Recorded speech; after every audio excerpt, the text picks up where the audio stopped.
Thank you so much, Adam, for speaking with us about this wonderful piece. To start with, can you tell us a little bit about the background of this piece? It all began with my very first orchestra commission, which was this piece called Finding Rothko, based on four Mark Rothko paintings. And after, I guess, the success of that first piece, Kansas City Symphony and the Nelson Atkins Museum in Kansas City jointly commissioned me to write a larger scale version of that piece, which essentially turned into, we'd like you to write a 21st century pictures at an exhibition, and not based on one artist like Mussorgsky, but pick which pieces of art resonated with me the most. After mulling it over for a while and visiting the museum several times, I thought, let's go for it. I made my selection of the 8 images that I wanted, and then I would sit down with a little journal and have just my immediate reaction. What does this painting or sculpture or photograph make me feel like? What is the energy? What is the level of motion that's happening? How can I musicalize this, essentially?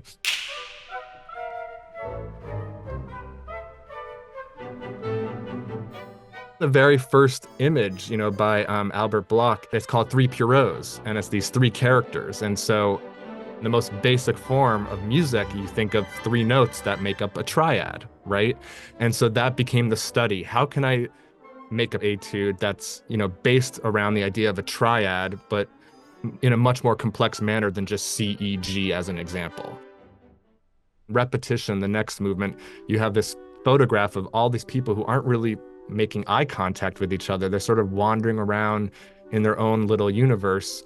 And I think about just motion and moving. Well, there's a sense of repetition with walking. Well, the idea of repetition can lend itself to what we know as a compositional term called an ostinato, which is a repeating pattern. So I said, well, why don't I create an ostinato pattern that's going to loop over and over in this movement?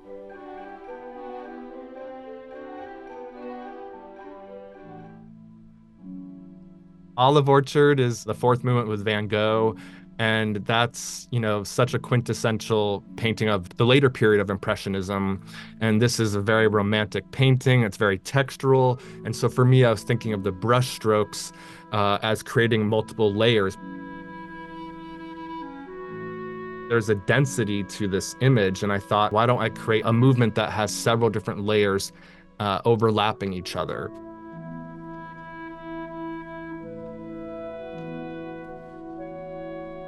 So of course, after we have this very beautiful movement, we need to disrupt it, which I then organized by putting the Kandinsky in as the next image.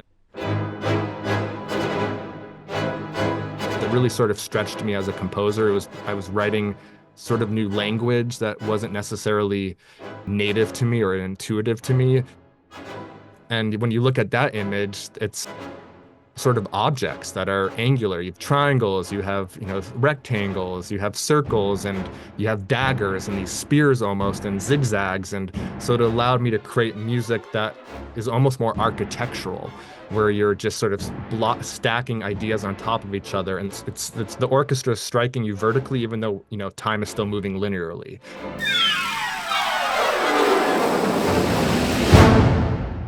And then, of course, that leads us to the next one, which is the Calder's World. And, this is just this floating sculpture.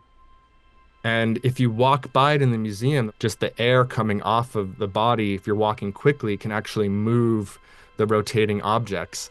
And so I wanted to create this very atmospheric, gentle environment that is just delicate. And you're almost tiptoeing around it and having this improvisatory gestures.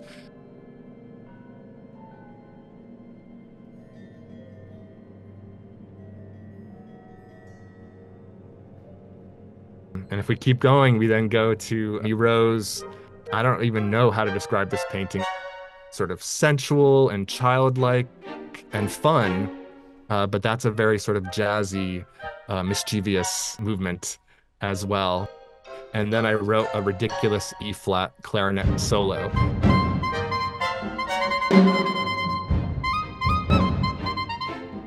The last two are photographs.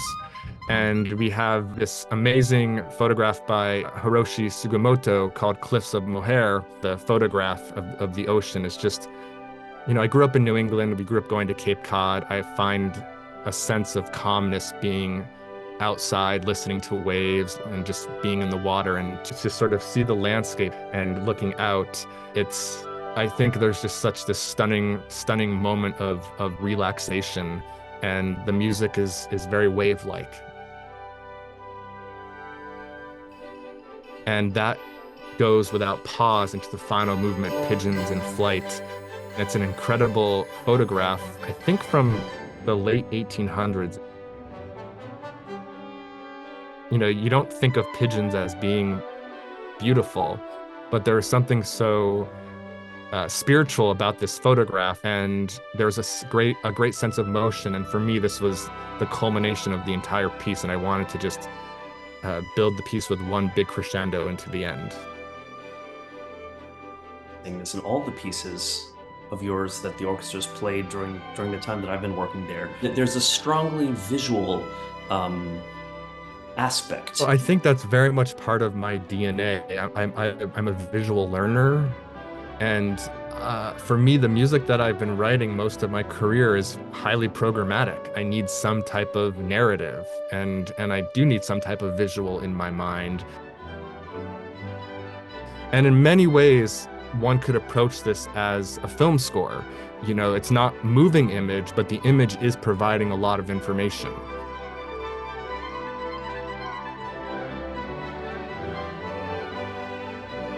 So once I had all those notes down for each selection, I then started to figure out, okay, how can I create a type of arc that would feel musical? Because at the end of the day, most people aren't going to necessarily have access to these images, and it needs to be a piece of music that can be listened to and performed on its own without much context. Of course, if you can provide further context and provide the images, then there's a greater story to be told and to be experienced.